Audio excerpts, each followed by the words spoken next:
আসসালামু আলাইকুম সুপ্রিয় শিক্ষার্থীবৃন্দ, আশা করি আপনি সবাই ভালো আছেন। আজকে আমরা কমপ্লেক্স অ্যানালাইসিস সাবজেক্টের চ্যাপ্টার 1-এর এক্সাম্পল 18 আলোচনা করবো ইনশাল্লাহ। প্রশ্নটি হলো, এখানে বলছে argument z minus z one divide by z two minus z one equal to zero দ্বারা নির্দেশিত সঞ্চয় পথ বর্ণনা করতে বলছে, যেখানে জেড ওয়ান জেড টু দুটি বিন্দু।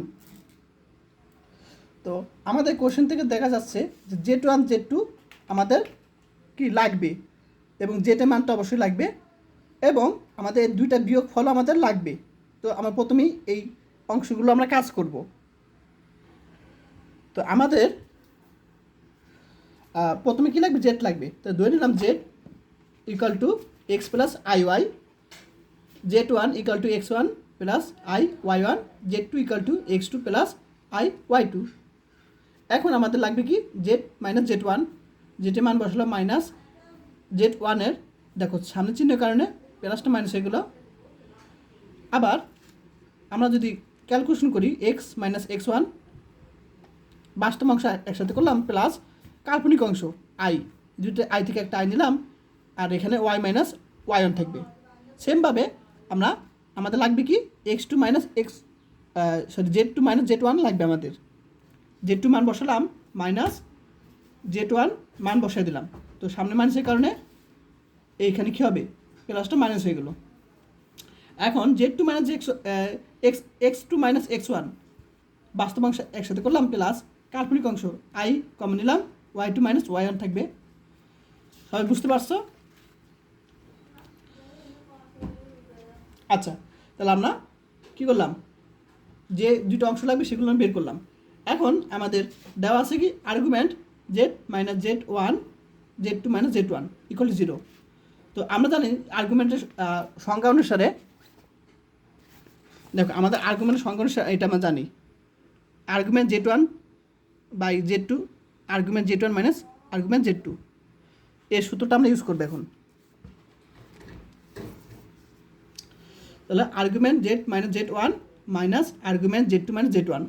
এখন আমরা এটুকের মান কত পেয়েছিলাম, এটুক পেয়েছিলাম x minus x one plus i y minus y one, বসিয়ে দিলাম, মাইনাস এটুকের মান কত পেয়েছিলাম, x two minus x one plus i y two minus y one পেয়েছিলাম, এই যে বসিয়ে দিলাম এটা ইকুয়াল টু জিরো। এখন আমরা জানি যে আর্গুমেন্টের সূত্র কি, যে tan inverse y by x. তাহলে ওয়াই মানে কি, এটুক, এক্স মানে এটা বাস্তব অংশ। আবার এখান থেকে লিখতে পারি minus tan inverse y by x, তাহলে ওয়াই হলো এটা আর এটা হলো এক্স।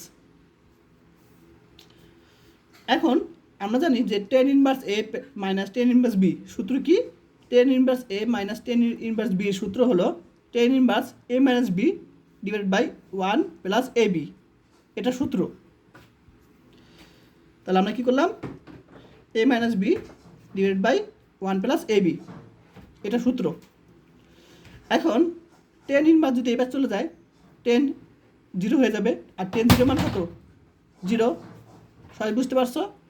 এখন আমরা কি করলাম, এইটুকু অংশ জিরোর সাথে গুণ করে বাদ হয়ে যাবে, ঠিক আছে? তাহলে আমাদের এটুক থাকবে, এটুকু আমরা জিরোর সাথে গুণ করে বাদ হয়ে যাবে, জিরোর সাথে গুণ হয়ে, অর্থাৎ এটুক গুণ করে জিরো হয়ে যাবে, এটুক থাকবে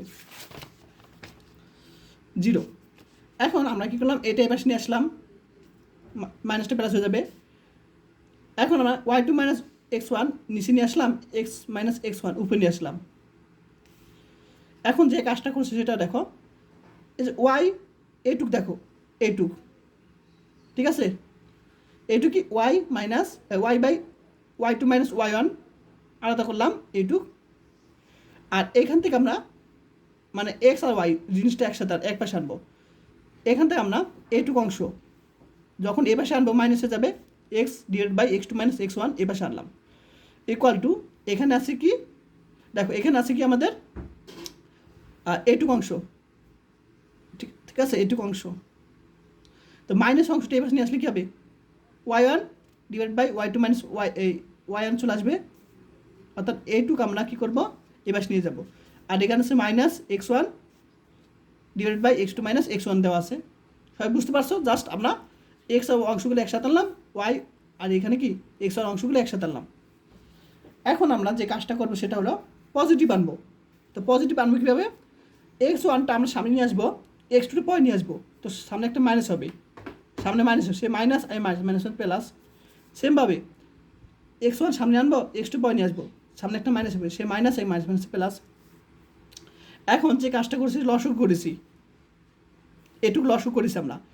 তো লসগু করার ফলে আমরা তো লসগু নিয়ম জানি যে এটা কাটা, এটার সাথে এর উপরে গুণ হবে, প্লাস এটা কাটা, এটার সাথে এর উপরে গুণ হবে। এখন আমরা গুণ করে এটা পাবো।